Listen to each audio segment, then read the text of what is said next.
यह प्रेम का एक ऐसा स्पंदन है जिसे केवल रसिक भक्त ही महसूस करते हैं। लेकिन कलयुग में इस प्रेम और निकुंज लीला के द्वार हमारे लिए किसने खोला? इतिहास के पन्नों में एक ऐसे संत का नाम आता है जो संत कम और साक्षात प्रेम के अवतार थे। ऐसे महापुरुष जिन्हें गुरु बनाने के लिए किसी मनुष्य के पास नहीं जाना पड़ा, क्योंकि स्वयं निकुंजेश्वरी श्री राधा रानी ने इन्हें अपना शिष्य चुना। ऐसे महापुरुष जिन्हें रसिक संतों ने भगवान श्री कृष्ण के वंशी का अवतार कहा। वही वंशी जो भगवान के अधरों पर लगकर प्रेम की तान छेड़ती थी। वही वंशी कलयुग में श्रीहित हरिवंश महाप्रभु बनकर आई। आज हम यात्रा करेंगे मथुरा के बादग्राम से लेकर वृंदावन की सेवा कुंज तक। हम जानेंगे उनकी अद्भुत लीलाएं, उनकी रचनाएं और कैसे उन्होंने राधा वल्लभ संप्रदाय की नींव रखी। इस कथा का आरंभ होता है आज से लगभग 500 वर्ष पहले।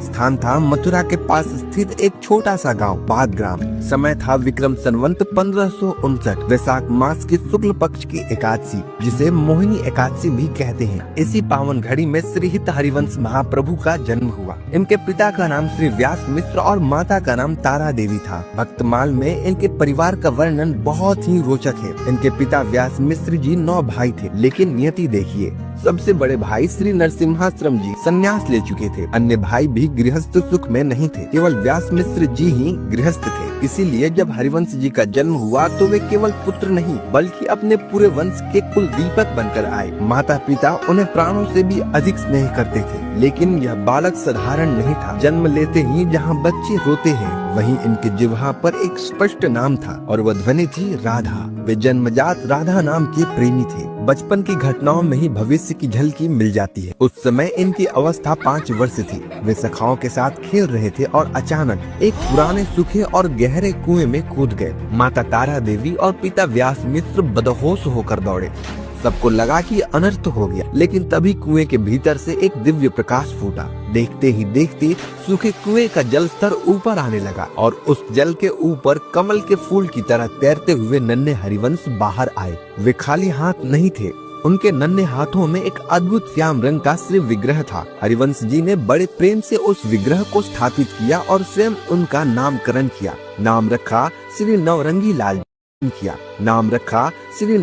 लाल जी। यह उनकी पहली आराध्य निष्ठा थी। भक्ति मार्ग में गुरु का होना अनिवार्य है, लेकिन वंशी अवतार के गुरु कौन हो सकता है? जब वे 5 वर्ष के थे तब एक अद्भुत घटना घटी। उन्हें साक्षात रासेश्वरी नित्य निकुंजेश्वरी श्री राधिका जी ने दर्शन दिए। श्री जी ने स्वयं उन्हें हित यानी प्रेम का मंत्र दिया और अपनी सहचरी के रूप में स्वीकार किया। उन्होंने ही हरिवंश जी को सेवा पद्धति सिखाई। 8 वर्ष की आयु में उनका उपनयन हुआ और 16 वर्ष की आयु में विवाह। लेकिन जब माता पिता गोलोकवासी हो गए तो 32 वर्ष की आयु में हरिवंश जी ने सब कुछ त्याग दिया और वृंदावन की राह पकड़ ली। वृंदावन जाते समय चिरवाल गांव पहुँचे। आत्मदेव नामक एक ब्राह्मण के पास ठाकुर जी का प्राचीन विग्रह था। आत्मदेव जी को स्वप्न आया। स्वप्न में भगवान ने आदेश दिया, हे ब्राह्मण, तुम मेरी सेवा बहुत कर चुके, अब मेरा समय वृंदावन जाने का है।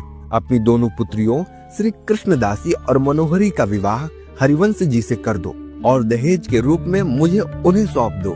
आत्मदेव जी ने प्रभु की आज्ञा मानी। उन्होंने हरिवंश जी से कर दिया और विदाई के समय वो विग्रह उन्हें सौंप दिया। यही वो विग्रह है जिसे आज सभी लोग राधा वल्लभ के नाम से जानते हैं। श्री राधा वल्लभ लाल को लेकर महाप्रभु संवत 1591 को वृंदावन आए। उस समय वृंदावन एक घना जंगल था।